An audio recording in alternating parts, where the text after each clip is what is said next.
je veľká škoda, že Richard Sulík nerozprával tak, ako rozpráva teraz v čase, keď vládol v roku 2020 a 2023.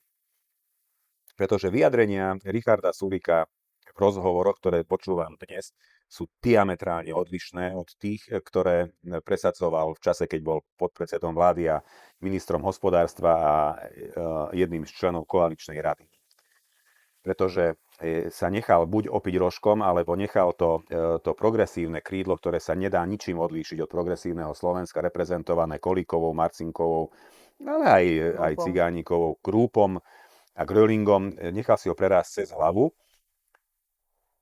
A možno mu to asi prišlo aj také prirodzené, že hovorí to, čo hovorí väčšina jeho strany, ktorú si tam nasáčkoval, lebo dnes hovorí tak, ako mal hovoriť pred niekoľkými rokmi.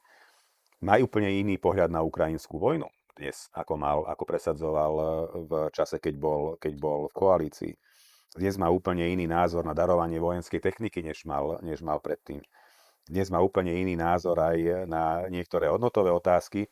Takže sa pýtam, ktorá tvár Richarda Sulíka je tá práva. Možno, že politicky dozrel. V tomto, ak by Gröling konfrontoval Richarda Sulíka s týmto, tak je to úplne v poriadku. Ale on ho konfrontuje s niečím, za čo jednoducho nemôže.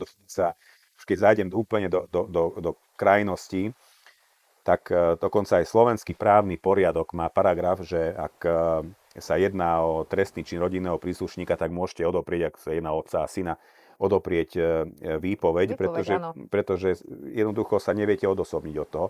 To znamená, že nenesiete žiadnu zodpovednosť za to, čo urobí váš syn alebo váš otec.